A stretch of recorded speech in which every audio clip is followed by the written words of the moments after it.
Mars was also a beautiful planet with its polar caps. We can still see the riverbeds, the dry riverbeds now. It has volcanoes, therefore there is life. And the same with Venus. Scientists are asking today, what happened to the vast seas of Venus? Venus is also volcanic, and that means life, because it's the volcanoes that create the atmosphere. Now what we're doing here with our beautiful atmosphere, it's taken millions of years to build up to our ozone layer. We have created vast holes in the ozone layer. The result is ultraviolet rays are coming through, which will kill off all vegetation.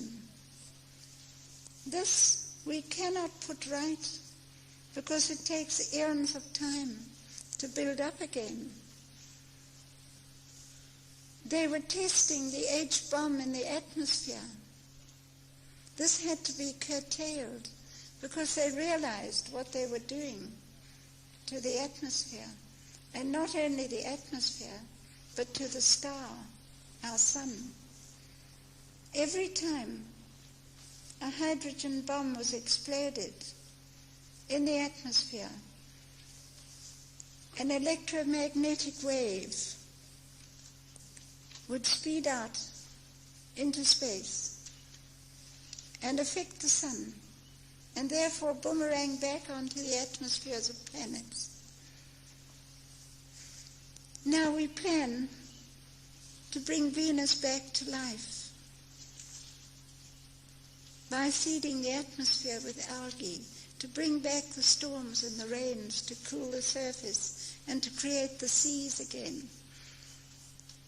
and to have life again on Mars.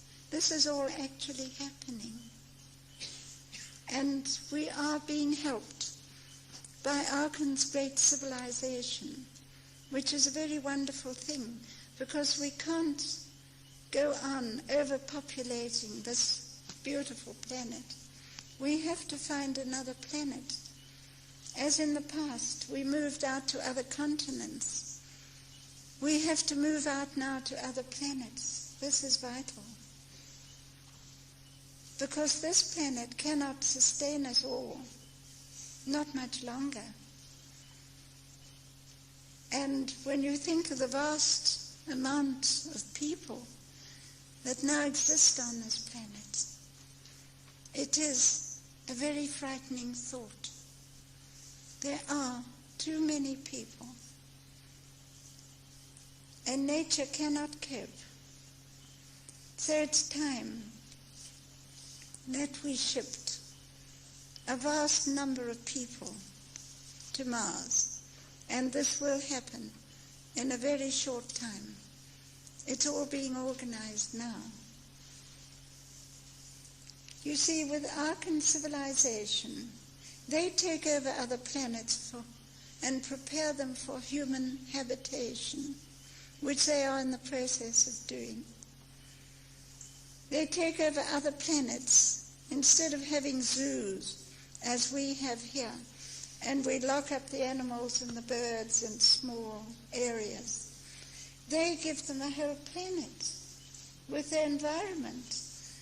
They have the carnivorous animals on one planet and the carnivorous fishes there, and they have the herbivorous animals on another planet where they can live out their lifespan in peace and harmony with nature. This is how it is meant to be, and this is how they are populating the entire galaxy gradually. At the present time, they are actually preparing planets in the star system of Vega for human habitation. That great blue-white star there you can see at night overhead. We can see it from the southern hemisphere in the north, but you have it here in the north. And that is going to be a beautiful solar system for millions and millions of people and flora and fauna. They are great botanists. They grow things, they grow trees. On the surface of the home planet, it is very beautiful. It is green, lots of trees, vast sapphire blue seas, and the atmosphere is very beautiful because it is looked after and controlled scientifically.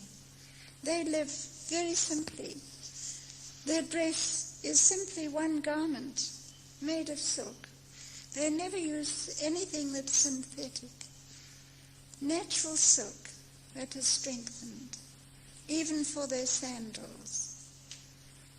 And the one garment that fits for the women to the ankles like a kaftan is very, very comfortable. It's beautiful. Because there they don't get the extremes of climate that we get here, where we have to wear warm clothes to get warm and keep ourselves warm and things like that. It's very natural. They have an abundance of natural foods. And they fertilize the ground, not with artificial fertilizers. It's all done with electricity to bring the nitrogen into the soil. And it's the same with life, with healing. There is no discord of disease. There is no illness.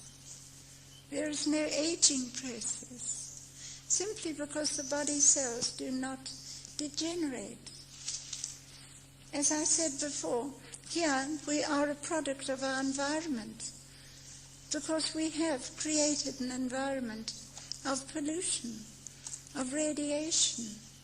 All these things have detrimental effect on the cells of our body, and above all, on the brain. We do not protect our heads, our brain, from the effects of intensified radiation and ultraviolet rays from the star, our sun.